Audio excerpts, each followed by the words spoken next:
এতেকাফ, এতেকাফ ফরজ কিছু নয়, গুরুত্বপূর্ণ সুন্নাত নয়, একটি ইবাদত,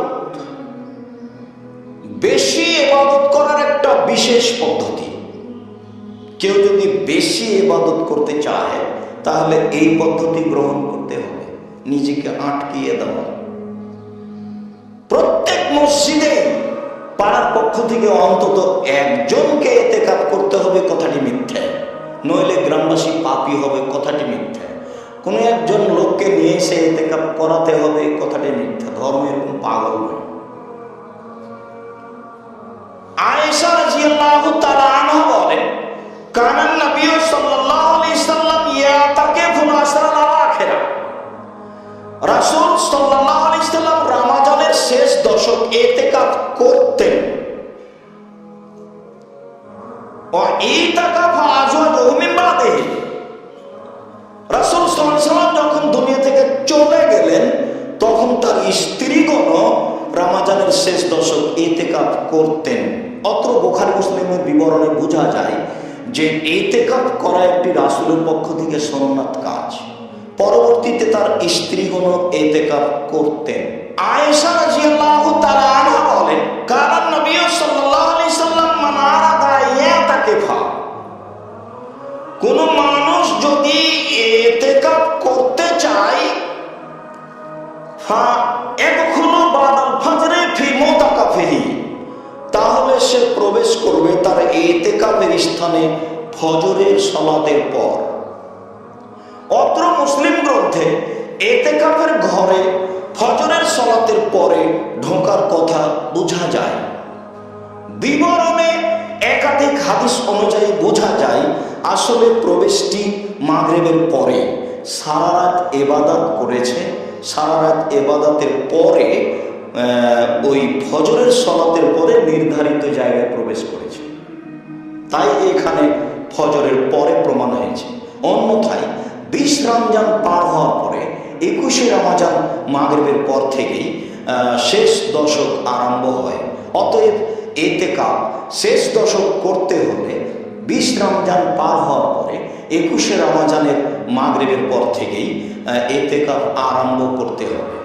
আরবিতে দিন শুরু হয় সূর্য ডোবার পর থেকে। অন্য ভাষায়, ইংরেজি ভাষায় দিন শুরু হয় রাত 12টার পর থেকে। যার কারণে একটা সন্তান জন্ম নিয়েছে মাগরিবের পরে, সে পরের দিনে চলে যাবে।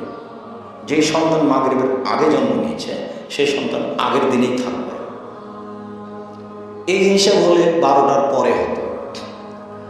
ইতিকাফ, আয়েশা রাদিয়াল্লাহু তাআলা আনহা বলেন, আস-সুন্নাতু লিল মুতাকিফ, ইতিকাফকারীর জন্য সুন্নাত হচ্ছে আল্লাহ ইয়াউদা মারিদান, অসুস্থ মানুষকে দেখতে যেতে পাবে না।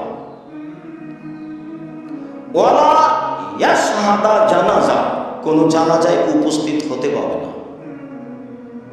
ওয়ালা ইয়ামুসাল মারা, স্ত্রীর নিকটে যেতে পাবে না। ওয়ালা ইউবাশশিরাহা, তার শরীরের সাথে শরীর লাগাতে মিলাতে পাবে না। ওয়ালা ইয়াখরুজু ইল্লা লিমা লা বুদ্দা মিনহু, ইতিকাফের স্থান থেকে বের হতে পাবে না জরুরি প্রয়োজন ছাড়া। তা হলো পেশাব পায়খানা গোসল। জরুরি প্রয়োজন ছাড়া ইতিকাফের স্থান থেকে বের হতে পাবে না। ওয়ালা ইতিকাফা ইল্লা লিসাওমিন, সিয়াম ছাড়া ইতিকাফ হয় না। ওয়ালা ইতিকাফা ইল্লা ফি মসজিদিন জামে, জুমা মসজিদ ছাড়া ইতিকাফ হয় না। জরুরি কথা। যারা বলেছেন একদিন ইতিকাফ করা যায়, 3 দিন ইতিকাফ করা যায়, তাদের কথাগুলি হবে প্রমাণবিহীন।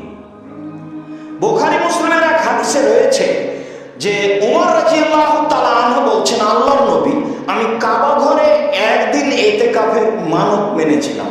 তখন রাসূল সাল্লাল্লাহু আলাইহি ওয়াসাল্লাম তাকে বললেন, ঠিক আছে আওফে, তুমি এটা পূর্ণ করে নাও। হাদিসটি বুখারী মুসলিমে রয়েছে। এই কথার অর্থ এই নয় যে একদিন ইতিকাফ করতে আল্লাহ রাসূল বললেন। রাসূল সাল্লাল্লাহু আলাইহি ওয়াসাল্লাম তাকে বললেন এই জন্য যে তিনি মানত মেনেছিলেন, মানত পূরণ করতে হবে, জরুরি। মানত পালন করে কিছু হয় না, কিন্তু আপনি যে একটা ছাগল মানত মেনেছেন, গরু, তা আল্লাহ রাসূল বলছেন কিছুই হবে না, তবে ওটা নেকির কাজ, তো ওটা করলে তার কৃপণতা দূর করা হবে ওই দিক দিয়ে, এমনিতে তার কোনো উপকার হবে না। তবে মানব বাস্তবায়ন করতে হবে, জরুরি। মানব বাস্তবায়ন করতে হবে জরুরি, তাই তিনি বললেন তাহলে একদিন কাবা ঘরে করে নাও। মহিলাদের এতেকাফ বাড়িতে হবে না, 3 দিনে এতেকাফ হবে না, 5 দিনের কোনো এতেকাফ নেই, 10 দিনের কমে কোনো এতেকাফ নেই, সিয়াম ছাড়া কোনো এতেকাফ নেই। এ কথাই চূড়ান্ত যে আয়েশা রাদিয়াল্লাহু তাআলা আনহা বলেন। সম্মানিত মুসলিম মুসলমান, এতেকাফের বিষয়টি আমরা সংক্ষিপ্তভাবে শেষ